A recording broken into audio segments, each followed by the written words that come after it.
and welcome to the all-new, all-different #1 Comics Podcast episode. No, Bob, that's right. Season 2, no, what did we say? Volume 2. Wow. This is interesting. Volume 2. Issue 10. Legacy 110. That's right, 110. The legacy number you've all been waiting for. That took a while, but you finally got it out. Yeah, I got us there, and that's what I do. I'll eventually get us there. I'm not a great leader. So for you, it's the journey, not the destination. That's right. Yeah, sure. It's the journey to getting to 110. That's what everybody's waiting for. That's the fun of it. I'm Dan. That's Bob. Say hello, Bob. Hello, Bob. We are a weekly comic book podcast where, with the exception of last week, that's our first episode missed. Yeah, but 110 issues and we missed one. That's not too bad. We missed one. If you guys recall the news on the last podcast, I opened a comic book store. You did. That's my excuse. You did. We're here in the comic book store, Bob. That's where we are. We're recording, here in this comic book store. How fitting to record a comic book podcast in a comic book store. That's very appropriate. I agree. So that's his excuse for not being able to say issue. That's one of the excuses for not being able to say issue.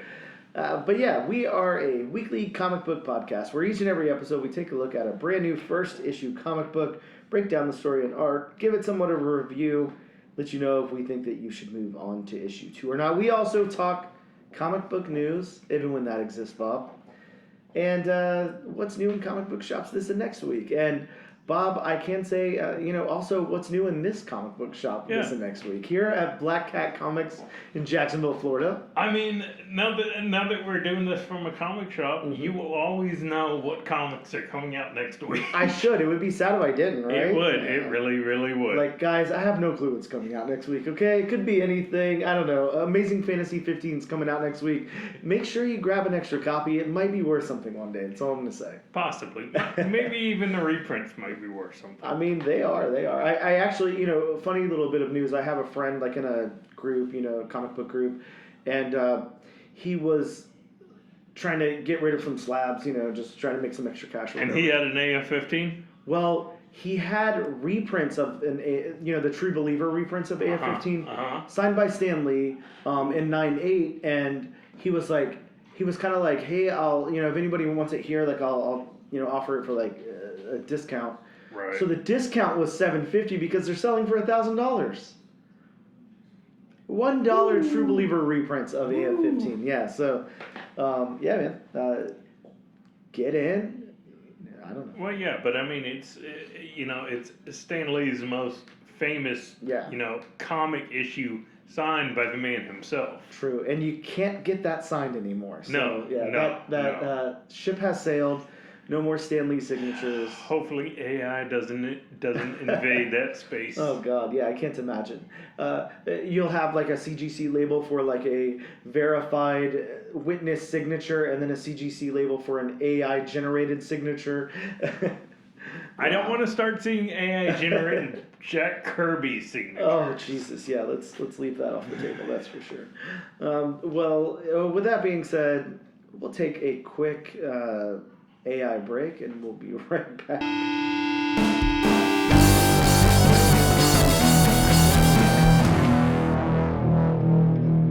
Hey, and we are back with the all-new, all-different #1 Comics Podcast. Bob, coming to you live from your local comic book shop in Riverside in Jacksonville, Florida. Black Cat Comics. Coming from a purple room. Yeah, a very purple room. Yes. That being said, if you guys want to swing by and see a lot of purple, we've got you covered. Yeah.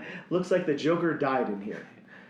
Yeah, coming from a non-DC fan, that's that's saying a lot. There's no green though, so No, there is no green unless you put in AstroTurf. I'd love some AstroTurf. I'm not gonna lie, that sounds fun. Or like that patio grass. Ooh, yeah, that stuff's fun, man. What a fun life it could be. Bob, time to talk about some comic book news. Going with the theme of this show, the theme of this episode rather. I'm not super well researched this week, so we're kind of off the cuff a little bit. But nonetheless, there is news to talk about. First off, some breaking news, Bob, 2 hours ago. That's right. In an Instagram post, Vin Diesel, detailed his busy schedule, mentioning multiple projects, including a possible Groot story that sends the character to his home planet X. It is unclear if the project is actually in development or not. So, not really any news whatsoever, but possible news. I don't know. I kind of think the ship has sailed on. Are you done with doing Groot? something like that? Yeah. No, I'm not. I'm not done with the character of Groot. You know, I like the character of Groot. I mean, I do find it funny how Vin Diesel has. Well, he had 4 lines. Yeah, sure. You know, I am Groot and then we. But you know, I just think it's kind of like you want to do something like that. I mean, strike while the iron's hot. Yeah.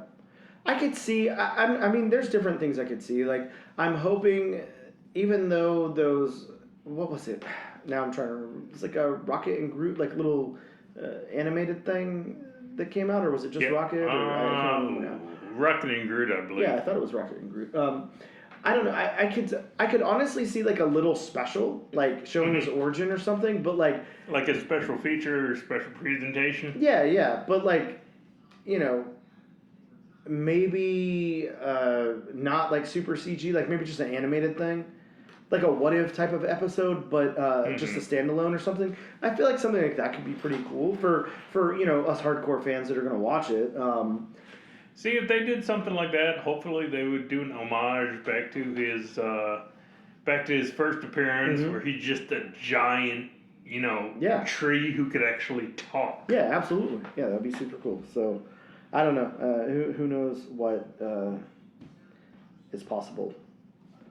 How about Impact Winter, Bob? How familiar are you with Impact Winter? Not at all. Okay, so Impact Winter was a book from Image Comics in 2022.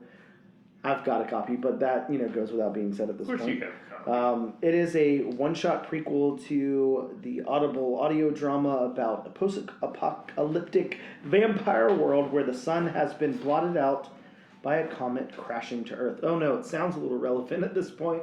We do have that comet on the way, you know. But I mean, we're still a few years out from that. Yeah, that's all right. So Netflix has acquired the rights to develop a series adaptation of Impact Winter with Francis Lawrence from The Hunger Games directing and a script by Travis Bachman from Pacific Rim and Clash of the Titans. Pretty reliable creators there. The screenplay, Yeah. I mean, Pacific Rim, you know, not a bad movie, you know, of course, you know, an updated Rock'em Sock'em Robots, basically, with kaijus. Clash of the Titans, yeah. I mean, that was better than Wrath of the Titans, if they're talking about the updated version, which I'm thinking they are, not the original. I think they're talking the original. I'm pretty sure whoever screenwrote that is dead. So Clash of the Titans, kind of mixed. I mean, it wasn't bad, but I mean, I'm not gonna say it was great. Better than Wrath of the Titans, though. Heard. Bob, what do you think about My Adventures with Green Lantern, an animated series that's going to focus on Jessica Cruz, the Green Lantern?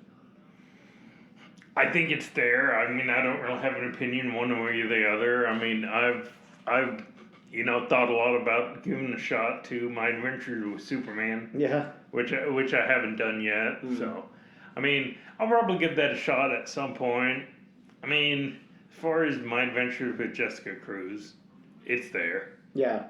Yeah, it seems like they're really trying to do some stuff with Green Lanterns. Like, they've got a lot of plans for Green Lantern Corps, all that stuff.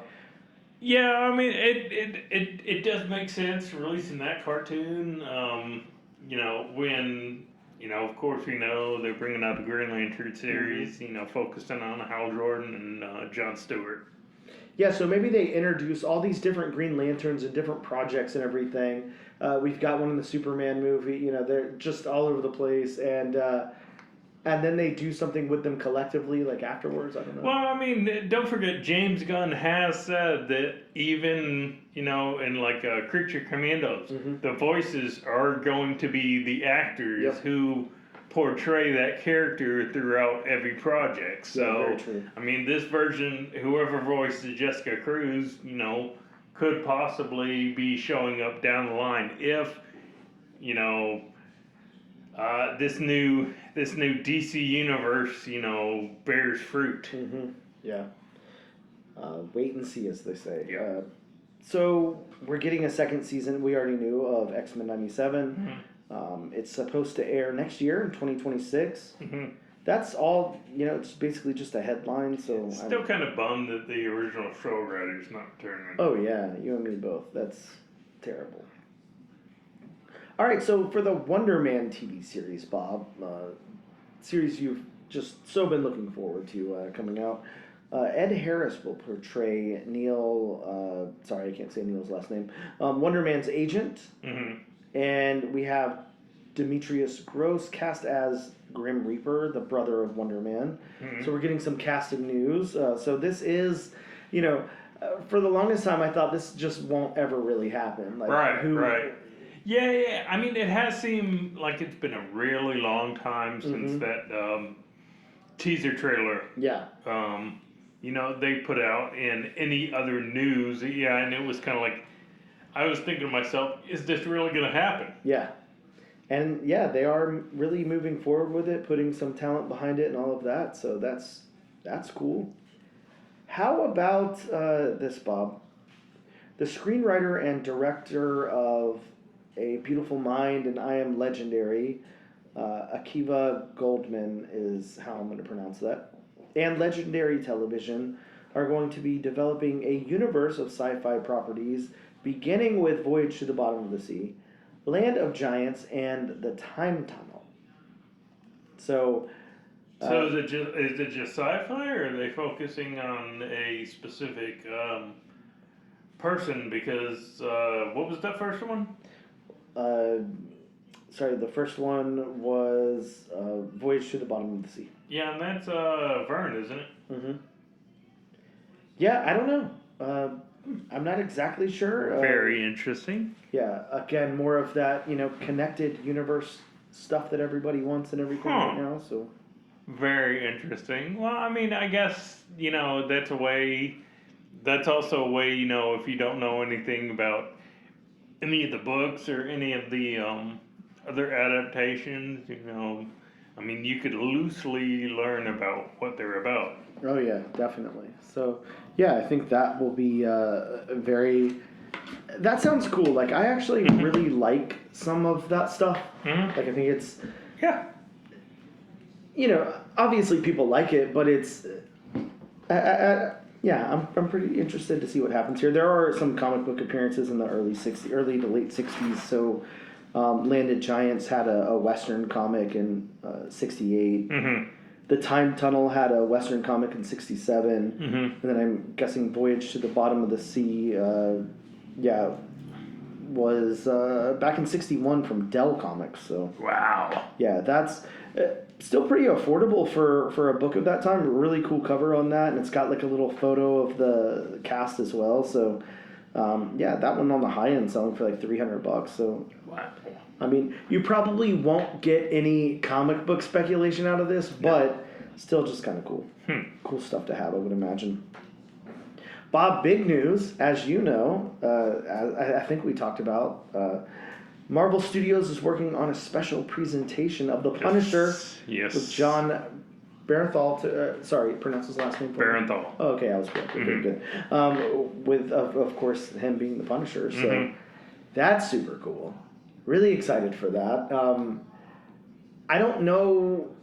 I have completely stayed away from everything this new Daredevil season. I know nothing. Yeah, I mean, I know they came out today. I haven't watched the first. Oh, they came out today? Yeah, they came out today. Man, and I woke up at like 8 o'clock in the morning. I could have watched it. Well. Bob, DC Superpowers, the animated series focused at a younger audience, will focus on a school for heroes featuring Martian Manhunter as the principal and students Plastic Man, Aquagirl, Green Lantern, Flash, Lightning, and Terra. Man, Green Lantern is just gonna be all over everything DC related. Like, of course. is Green Lantern James Gunn's favorite? It's kind of sounding like it, isn't it? Right? Yeah. This is cool. This is kind of...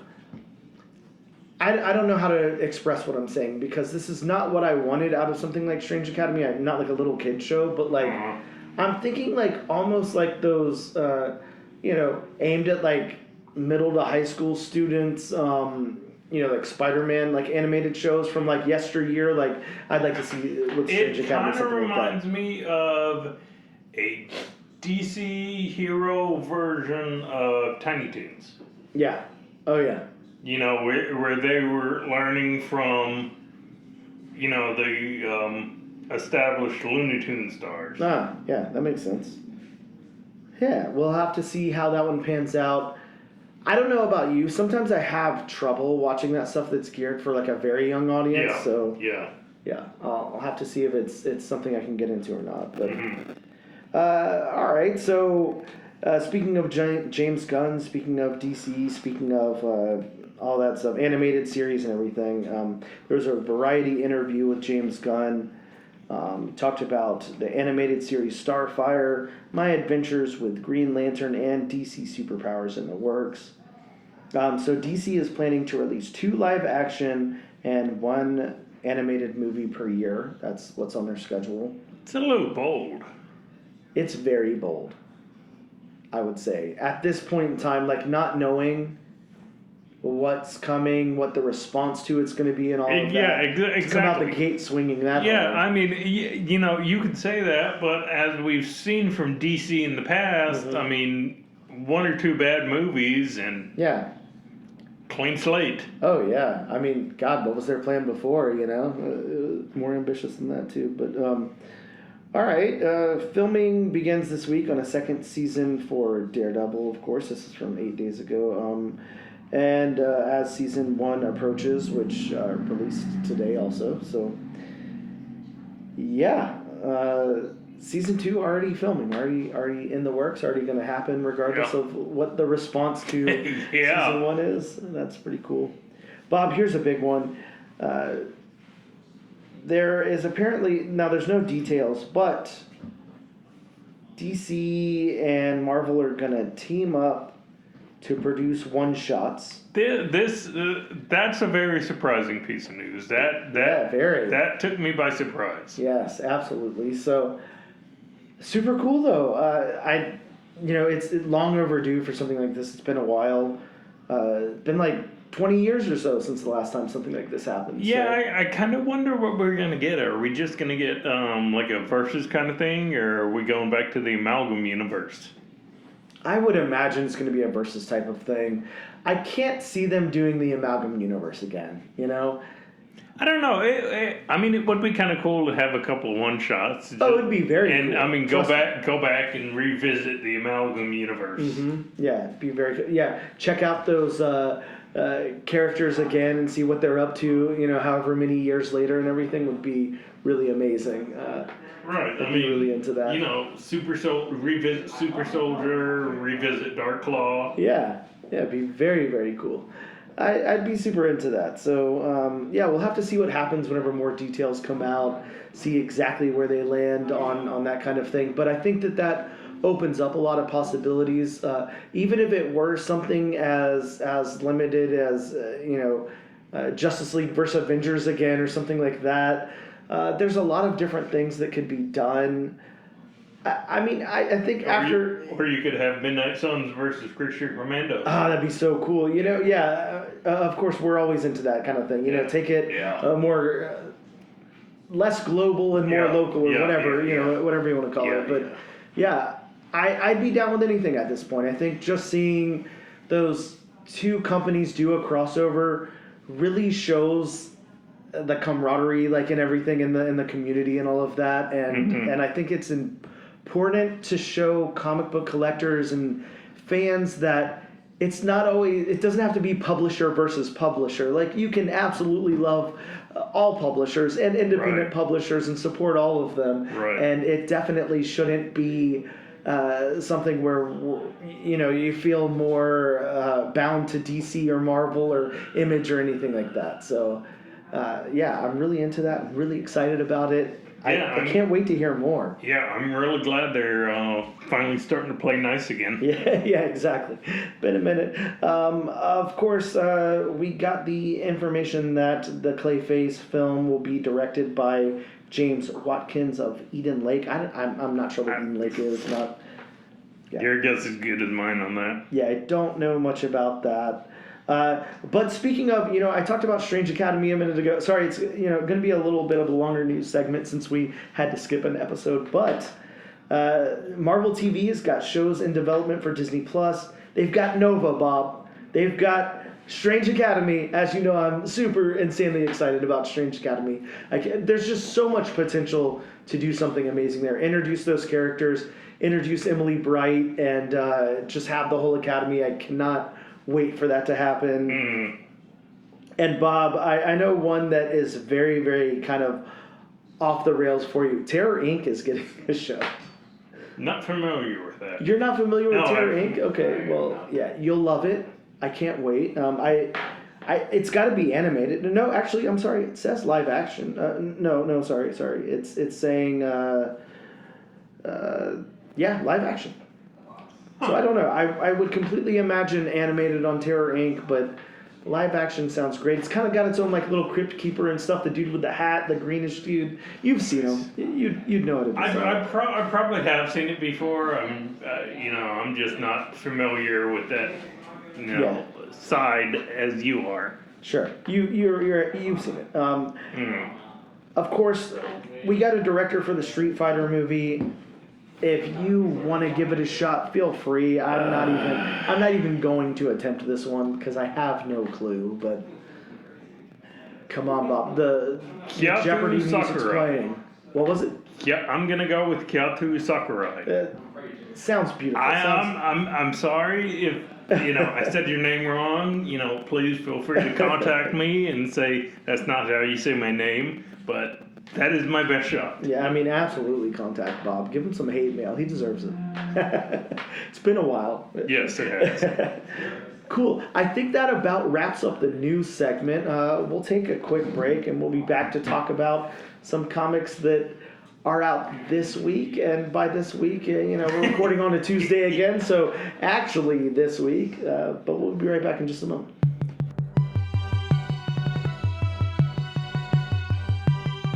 Hey, and welcome back to the all-new, all-different #1 Comics Podcast legacy episode. Sorry, Bob. Sorry. 110. That's there right. You go. 110. Get it right. The episode everybody's been waiting for. 110, Bob. Tell them what they want. Let's talk some new books that are out in shops this week. Again for, I don't know how many weeks in a row. We're recording on the day before New Comic Book Day. So we are talking the books that have been sitting on shelves for possibly 6 days now. If you can still find them, good luck. Here at Black Cat Comics and Jack's, Bob, we still have quite a few on the wall. Yeah. Again, we just opened this week, so if you're looking for any of these current issues, we've got you covered. But he does have back issues. Sure, there's tons of back issues. But if you're somewhere else, give it a shot. Maybe your local shop has got some of these waiting for you. Bob from Detective Comics. That's right. Part of the Absolute universe.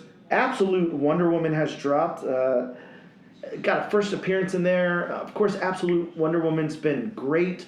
All the Absolute books have been very, very good. Hey, and I just did my order yesterday, and of course we have Absolute Martian Manhunter coming. So yeah, and we have Absolute Flash coming down the pipes also. Yeah, very cool stuff with the Absolute universe. This issue of Wonder Woman does not disappoint. I can imagine. I haven't read it yet, but yeah, I don't think any of the Absolute universe can come close to disappointing at this moment. Especially Wonder Woman. Yes. It's been so good. Very, very cool stuff. Bob from Marvel Comics, how about Ultimate Spider-Man? Speaking of, kind of alternate universes, through these comic book companies, we've got the Marvel Ultimate Universe, the current incarnation, and Ultimate Spider-Man 14 is out. Something very significant occurs in this issue that's key to the series. Okay. It's a wonderful issue. If you're looking at any of those covers out there, with Ultimate Craven and all that, just really, really cool stuff. This book, speaking of not disappointing, Ultimate Spider-Man, Ultimate Wolverine, like such good adaptations of these characters in the Ultimate Universe. Now, here's one I think you're going to be interested in, Bob. I know you like anthology stories. Mm-hmm. We've got the Women of Marvel She-Devils. Oh. This is a one-shot anthology. All kind of cool stuff going on here. You got X-23, you got Elektra, Daredevil, you got just all kind of cool characters in this book with great stories going on. So excited for that. All right. Now, one that we kind of cheated on a few episodes ago and we had to do an episode of. I don't know if you remember this one. It wasn't quite a number one, but it was the Doctor Doom and Rocket Raccoon kind of one-shot. Mm-hmm. I do remember that. So the second one of those is out, and this is Captain America and Volstagg. Mm-hmm. That's out this week. It is teaming up two unlikely characters together. And, we got Cap and Volstagg here. Pretty unlikely characters to hang out together, so... Yeah. Yeah. Can't imagine what they're doing together, but we'll find out. If it's anything like that Doctor Doom and Rocket Raccoon one, be very interesting to say the least. Though I can't see them both sitting around... Well, I can see Volstagg sitting around a table eating. Mm-hmm. Oh, yeah, for sure. We apparently got a facsimile reprint of Daredevil #1. I don't see that in my order, so I don't think that actually came out, but we'll see. How about Fantastic Four, Bob? Fantastic Four 29, One World Under Doom tie-in. And how about this one, Bob? From IDW Comics, Godzilla vs. America, Chicago #1, an anthology of 4 stories featuring Godzilla attacking Chicago. Oh, okay. Yeah, of all places, Godzilla is attacking Chicago. It's terrible. Very interesting. It's terrifying out there. From Archie Comics, we got 9 Lives of Salem. This is a one-shot featuring Sabrina's familiar Salem.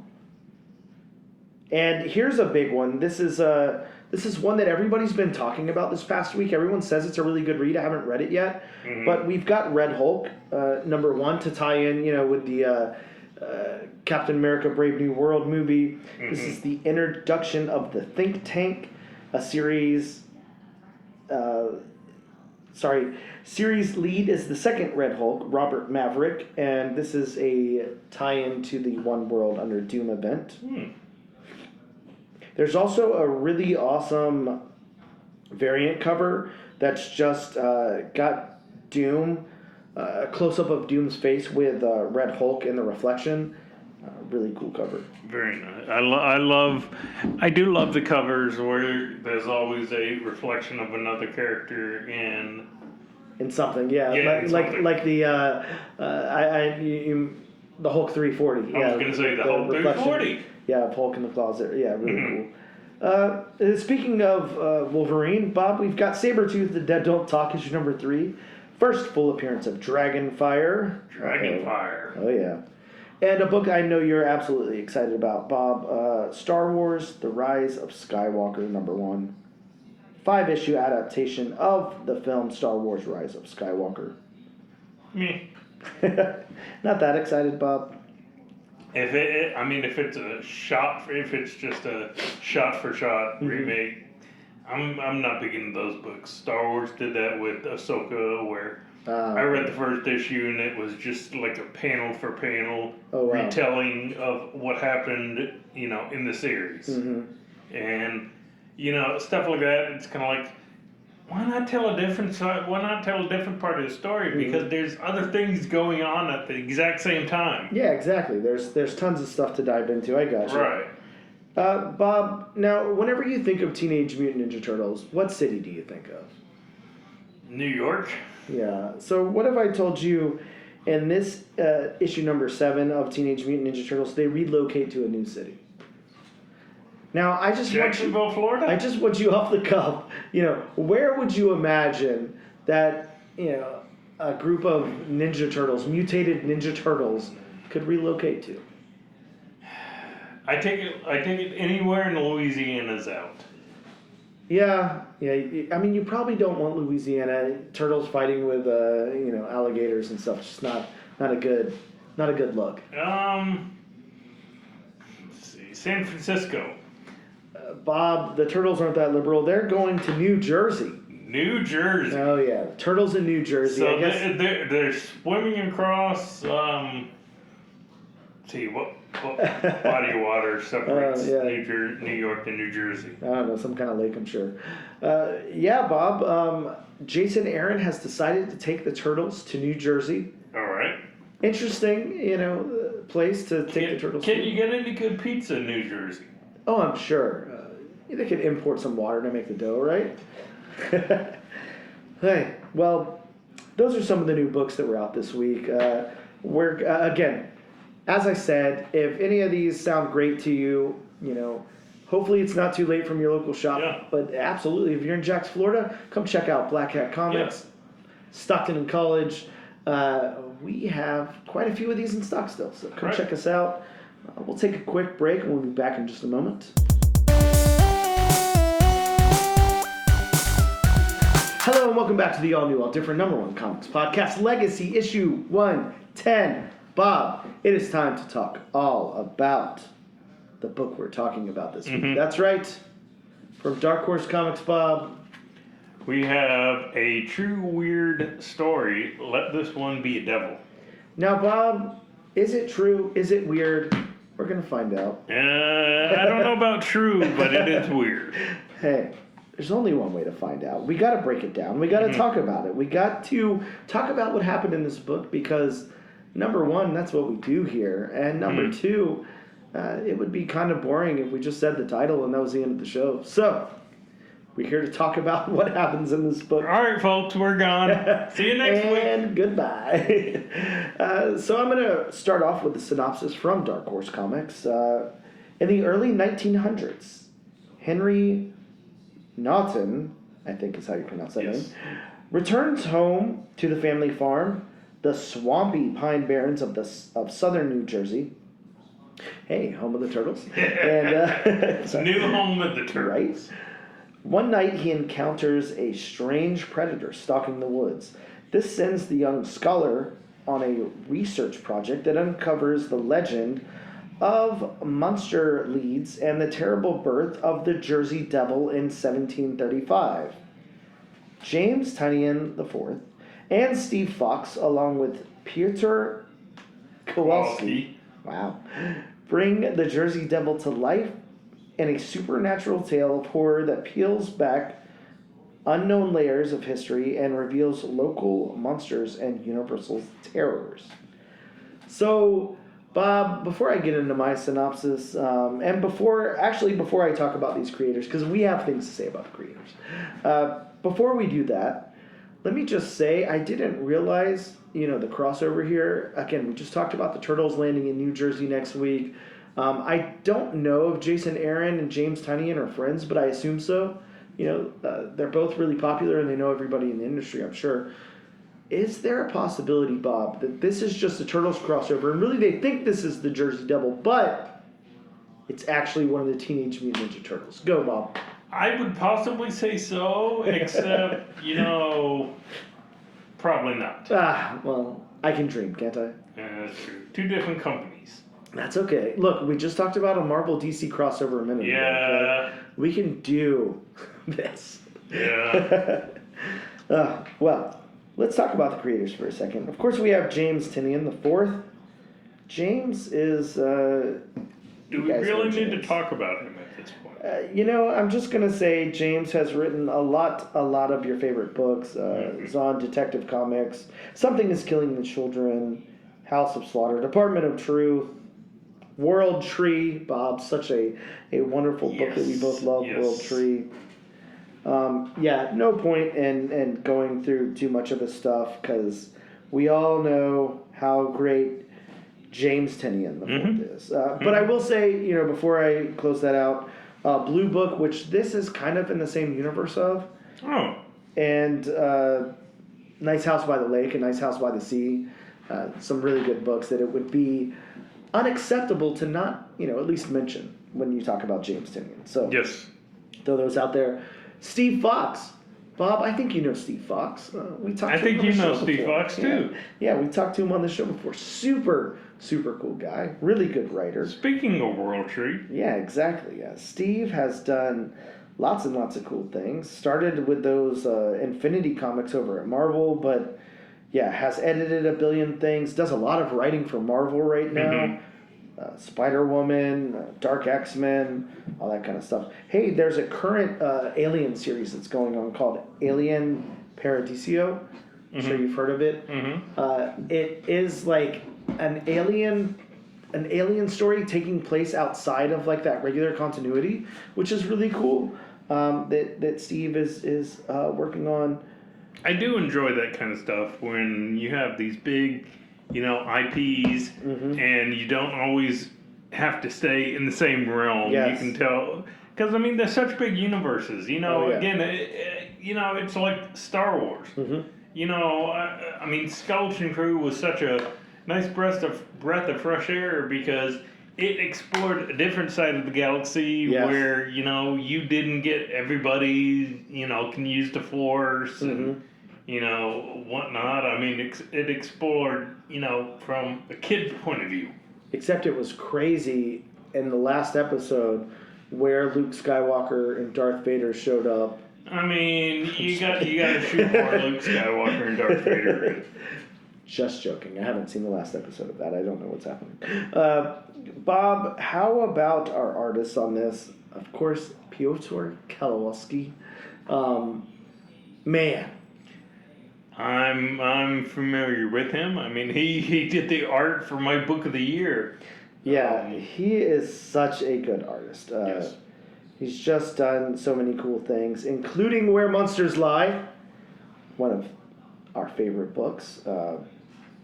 Lots and lots of cool stuff from him. The first winner book of the year, and yes. Well, at least for me, the first winner in book of the year. Yes, definitely. Worked on some 30 Days of Night stuff, Bloodborne, Clive Barker's Nightbreed. Yeah, he can definitely do the horror. Oh yeah, just some great stuff. All Eight Eyes. Yeah, All Eight Eyes. God, such amazing art in that book and writing, of course, too. Yep. But just fantastic. Now, I'm not going to sit here and talk about every little thing because we do have like a little separate thing here. So Rachel Deering does like kind of the backup story, I guess you could call it. Rachel Deering has written on quite a few things. Black Hood, Betty and Veronica Vixens, Heathen. Anyways, not any point to go into too much of that, but I will call out the last artist as well, who's not listed on the cover, so that's interesting. But we have Jesse Lonergan, who did the art and the backup story as well. So let's go ahead and get over to my retelling of the comic really quick. I say really quick, Bob. As usual, I tried to make this as condensed as possible. There is no really quick. But it wasn't very possible, so... Let This One Be a Devil opens with a young man named Henry as his mom asks him to go check on something that's getting into their chicken coops. We learn it's January 1909. Henry goes out with a shotgun and finds a giant beast with horns and wings eating the chickens. He tries to tell his mom about the monster, and we learn it flew off. Later, we meet Roy, Henry's brother, as he antagonizes him about not knowing the difference between a fox and an owl. Henry defends his stance that the creature was too big to be an owl or a fox. Henry and Roy continue to argue about their street versus book smarts. Henry later cleans up the beast's mess and heads into town. He speaks to a neighbor on the way and learns that they were having trouble with what they believe is a cougar. Henry meets some of Roy's friends and they talk about the devil being out in the pines. Henry buys a paper and sees the beast's footprints and a headline talking about the beast. Next, over to 1735, a woman is struggling to give birth. The midwife informs the father that the mother is losing a lot of blood and she needs his help. The pain becomes unbearable, and she shouts, "Let this one be a devil," as the baby is finally born. But as they drop the baby, we see a long tail. And then, again, this is kind of separate. This is a backup story that's going on here. We get a story in 1968 where John and Aura keep having accidents and things broken in their home. They leave to a new home hoping to leave their problem, but spirits begin to show themselves. John and Aura become famous, with news reporters putting them on the front page. A doctor shows up and he notices a correlation between the spirits and their grandson, who comes to visit often. The boy predicts the kitchen table flipping over at his own home, and the doctor meets with the boy's parents and tries to help them make sense of what's happening. They then ask him to stop and say they'll have the church handle it from then on. They have him exorcised by the church and end up leaving their home and the state, praying that the devil won't follow. But in the final panel, we see a cracked door open with some eyes peeking through. So again, a little separate from what's going on in that main story, but nonetheless, that's what's going on here. Like I said, kind of how similar to what they were doing with the Blue Book series. So, yeah, Bob, let's talk about this thing. Let's break it down. How did you feel about the story beats here? I mean, the story beats aren't going to be your conventional story beats. Not at all, yeah. As a lot of James Tynion books, seem to be. It's not linear. I'm not going to lie, it kind of felt like I was reading two different stories.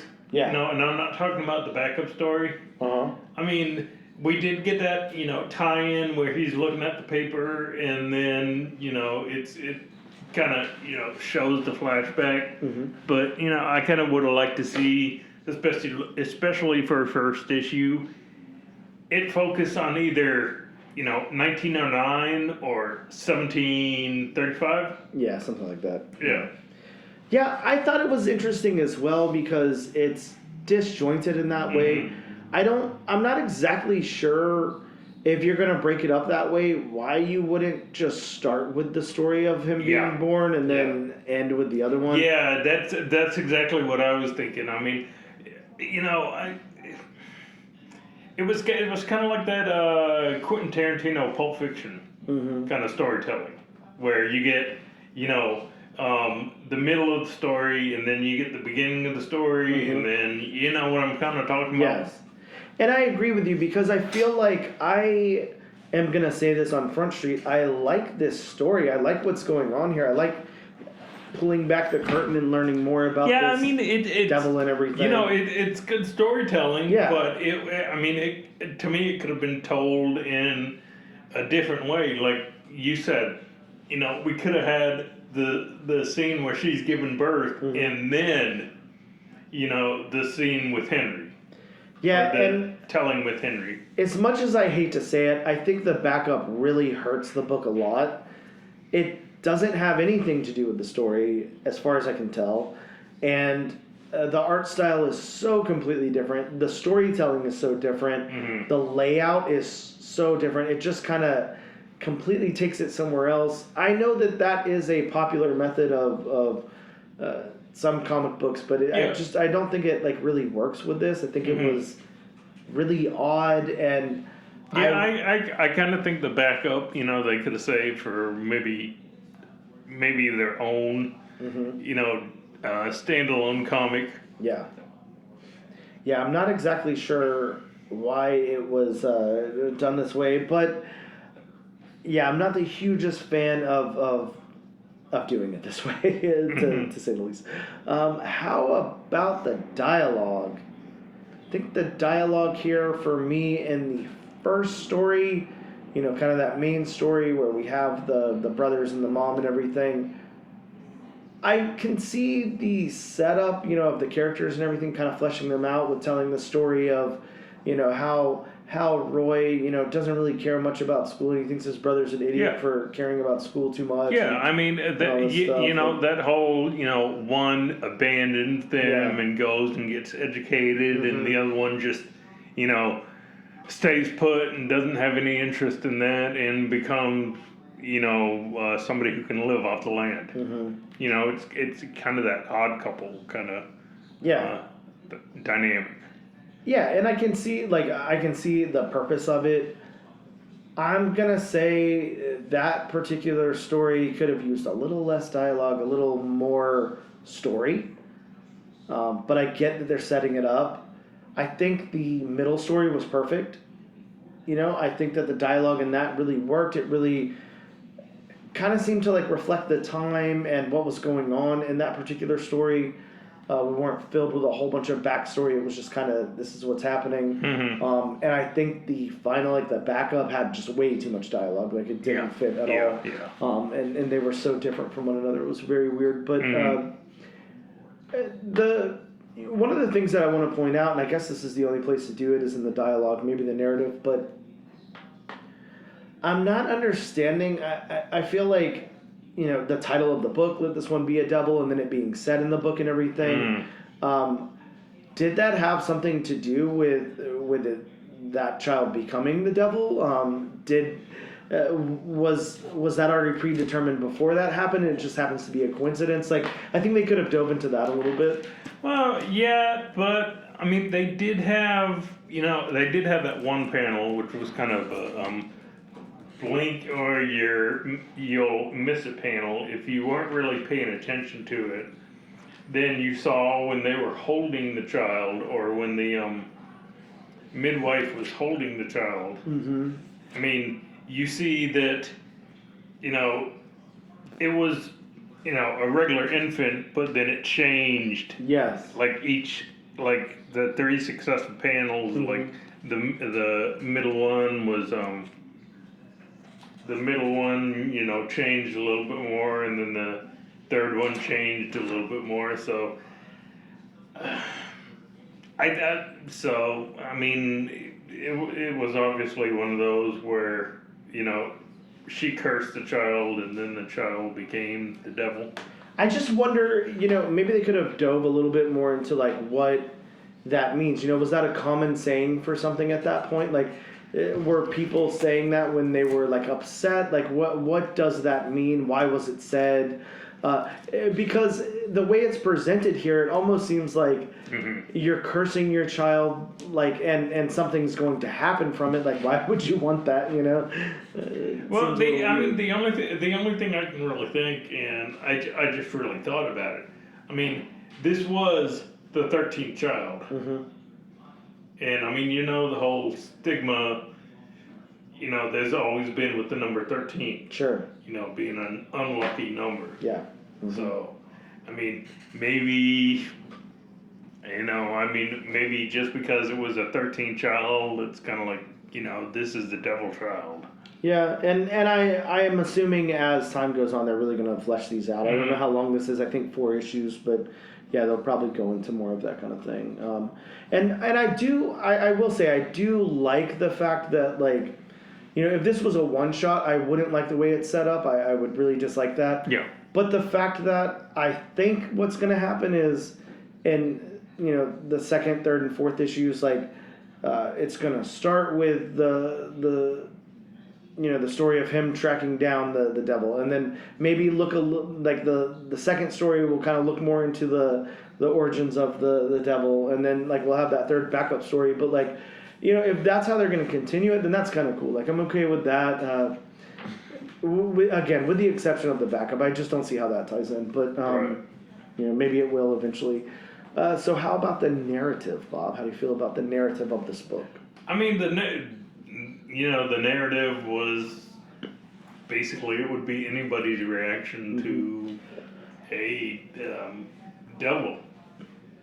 Yeah, and again, it's just kind of hard. We don't really typically read stories this way, where it's not just a self-contained thing in one book. So, I think the narrative was fine. The world building, I think that they were pretty okay at transporting us back in time to those, different periods and different locations and stuff. Like, I felt immersed enough in that to feel like, that's kind of where we were hanging out and watching the story. I can't even think of anything more they could have done, really. So I feel okay with it. If there's not enough excitement in my voice about my decision to say, like, it was good or fine or okay or whatever, it's because of that. Like, they didn't completely go over the top or, like it doesn't have me over the moon. Like, I'm not like, yes, I feel like I was there watching it. Right. But you didn't feel like you were taken out of that. No, not at all. Yeah. So it definitely worked. I think that we'll be able to get into that kind of thing a little bit more when we talk about the art, though. So, right. So let's do that then, Bob. Let's talk about the character art. I think that for the purpose of this, we'll probably have to talk the two together and then the one separate. The backup separately because that's a different artist. So, so for the Leeds Devil part of it, I guess we'll say. How did you feel about the character art there? Of course, that is from the Piotr Kowalski artist, so I think we're both going to be a little impressed, but I'll let you go first. Yeah, I did. I really liked the character art, especially considering, this was a period piece. I mean, it wasn't, it was still very detailed, don't get me wrong, but it wasn't, detailed to where, it took you out of that time period. Yeah. Like I just said, there was, there was a little bit of wear on the characters. Yeah. There was a little, I guess you would say dustiness to the characters. Yeah, I think the character art fit perfectly. Yeah. I think that I can't even imagine somebody else doing this. It really fits the tone of the story very well. It really mirrors James Tynion and Steve Fox's writing, in my opinion. It does. And it lets it breathe in a way, like I was trying to allude to before, that first story, I think that they could have given Piotr like a little bit more. Like, he's not holding back at all. Don't get me wrong. No. He is full force, and he always is. I think that the writers could have said, we're going to let you tell a little bit more of the story. We're going to back off the dialogue a little bit, because I think that would have made it a little better, especially given the caliber of that particular artist. I mean, you have somebody as good as him and somebody who is very outstanding at visual storytelling, and then you have somebody who's as dialogue heavy as James Tynion. I think that that's a weird mix, and I think James has to give him, have a little bit more faith and back off a little bit. Yeah, and this isn't a character, so to speak, in the general term of a character, and you're talking about just letting Peter's art just speak for itself, let it breathe, just as a splash page of the Jersey Devil. Oh yeah, I mean, just munching on the victims. Yeah, just holy shit, that is so good. Yeah, you can still make out the features, you can still make out the bat wings, you can still make out the ram's horns, but you have shadows where they should be. You can make out what it is, but you can't see his face. Yeah, and Piotr is just so. This is his wheelhouse already. This like monster, this creature horror stuff, and then on top of that, like, to be able to do that and then transpose that next to the characters, the human characters and everything that he illustrates. Oh yeah, really, really good stuff. Really phenomenal. I can't find a single thing to complain about with his art. It's outstanding. Yeah. How about the backgrounds, Bob? Every comic book, has a unique. I don't know. They have backgrounds, of course. Comics are going to have backgrounds. They should have backgrounds. And there should be things going on. Like we said, in how I judge backgrounds, the backgrounds in the art have to match the tone of the book. It's got to match. That's very important. So, for your background test, of course, Bob's background test, that's the segment we're in here. Bob, does Piotr pass your background test here? Absolutely. I don't think there's been a background of his that I haven't liked so far.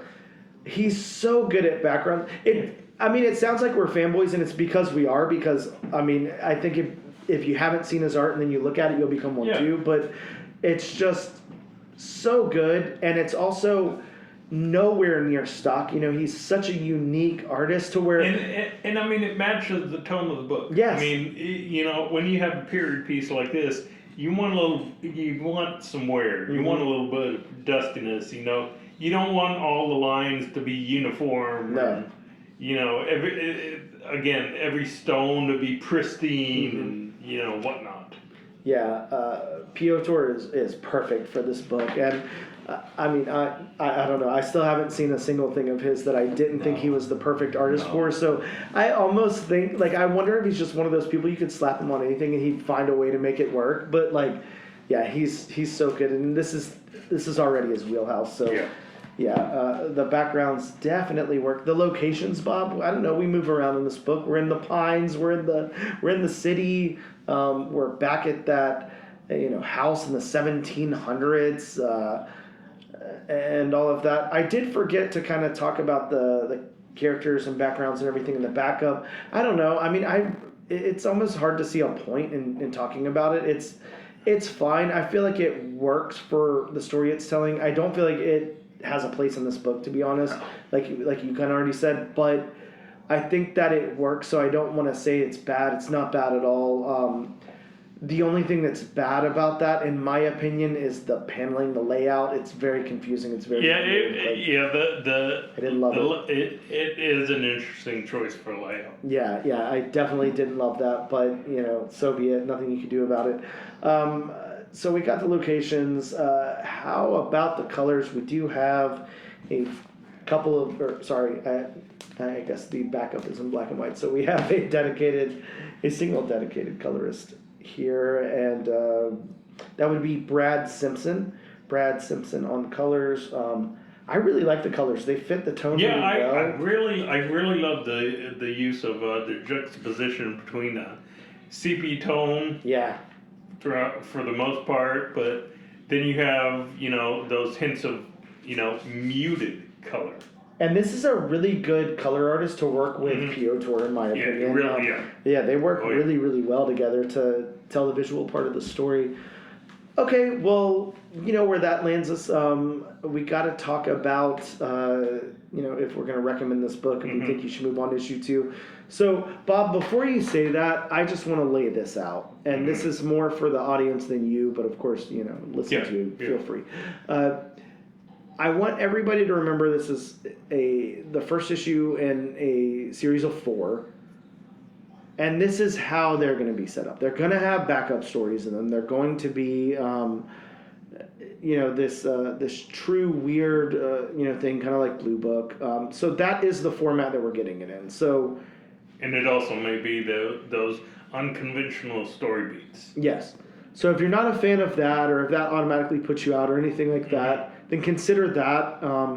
Because I think it would be very easy for me to paint my review based on something like that. Aside from what's going on in this book and talking about it in that way. So I'm just going to say, let's use that as a consideration while we're talking about it. But yeah, feel free. No, I think even aside from the story beats, which aren't my cup of tea, I know there are some people who enjoy that type of storytelling. And of course you got to take out the fact that it's James Tynion and Steve Fox, Steve Fox and Peter Kowalski and whatnot. But I think this first issue does well enough. If I were to give it any type of a grade, I would maybe give it a B plus. To me it's not an A. Sure. But it's good enough. So yeah, I would definitely recommend this. The backup story, you don't unless something happens, you don't necessarily need to read, because again, the backup story didn't seem to tie into. Yeah, it feels so disconnected. It feels like it really took me out of the story I was reading. Yeah, unless by the 3rd or 4th issue we're gonna get it does tie in. Yeah, I'm definitely with you there. I'm going to say this. I have a lot of faith in... Let me walk that back a little bit. I have faith in James Tynion. I don't love absolutely everything he does. Yeah. I think he's a wonderful, wonderful storyteller. I think that he should lean on his artist a lot more than he does. I think sometimes he can be a little too complicated. Yes, he wants the script and the storytelling to be the highlight. And I'm sorry, comics are a visual medium. You got to really lean on those artists a little bit. And I think he's scared to because of the way he tells stories. And I think that sometimes that's to his detriment. And I think it is here. I think that he should have given a little bit more liberty to Piotr to tell this story. Right.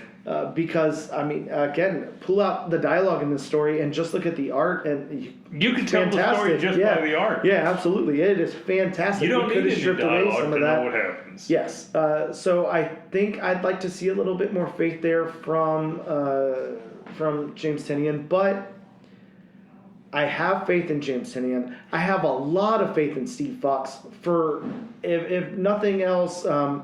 every single time I've had a Steve Fox book, even if I was not interested in the title or the content or whatever, he definitely made me interested by the end of it. I feel like he's a very good writer. I feel like he does lean on his artist, and I appreciate that. And I think that that's what you need to do as a comic book writer. So I've got faith in those two. And then, I mean, I'm just going to say it. I've already said it. You've already said it. Like, Piotr is just a really, really good artist. I'm talking top tier. I was gonna say, especially when it comes to anything horror. Yeah. So I would say this: even if you had no intention on reading the story and you could care less what this book is about or anything like that, this book is worth buying just to flip open and look at the art. It really is. And honestly, you are not going to be missing that much by doing that and just skipping the dialogue, in my opinion. No. You can really tell what's going on because Piotr is very good at what he does. Again, so. I mean, this could be a silent issue. Absolutely. This could definitely be visual storytelling at its best. Absolutely. Now, there's something I'd like to say, Bob, just if I can, like a real quick little tangent. Yep. I would love for Marvel to bring back like a few of those Nuff Said issues and do a Ghost Rider or something with just Piotr like illustrating the book. Like, can you imagine? Just a Ghost Rider one shot. Nuff Said. Here's one for you, Man Thing. Oh my God, I can't even imagine what he would do with a Man Thing book. That would be fantastic. Steve Fox, I know you got a big in at Marvel. Come on, why don't you pitch it to him? Get Piotr on there. Tell Marvel to bring back the Nuff Saids, because I'm not going to lie, I love those things. I think they are fantastic, and I just can't even imagine what Piotr would do with some Marvel horror. That would be so good. Werewolf by Night, Man Thing, Ghost Rider, whatever you got for him. Just let him do a one shot. Blade comic. Blade? Yeah, Jesus. Just imagine the blood everywhere, Bob. It'd be fantastic. Yeah. So with that being said, I recommend it for that, but I do have enough faith in the creators where I think that by the final issue, you're going to be really happy you read this either way. I can't get over the fact that I think James Tynion really should have some faith in his artist, because when you have somebody at this level, you can really lean on them a lot, and I think that he should. So that's my thoughts on Let This One Be a Devil. I think add it to your pool, check it out. It's a 4-issue commitment. That's not bad. And yeah, it was pretty good, and the art is outstanding. So with that being said, we'll take a quick break. We'll be right back to talk some comics and shop this coming Wednesday. Hello, and we are back with the all-new, all-different #1 comics podcast, episode Legacy 110. Yeah, close enough. Yeah, close enough. Bob, it's time to talk about some new comics that are in shops this coming Wednesday, March 5th. tomorrow by our standards. I was going to say, as in tomorrow, you mean? Yeah, it's happening soon. But, you know, there might still be some time if you hit up your local comic book shop, let them know you want this added to your pool box or anything like that. Of course, if you get a hold of us here at Black Cat Comics in Jacksonville, you can feel free to let us know you want any of these added to your pull list, and we'll take care of you. Bob, why don't you start off the list? Okay. But, I mean, these may or may not be coming out tomorrow. Who knows? Sure, Bob. We need your disclaimer. It's disclaimer time with Bob. I mean, 2032. I mean, who knows what's going to happen? It's who knows true. if he can get Who knows if you can get comics, you know, in 2032?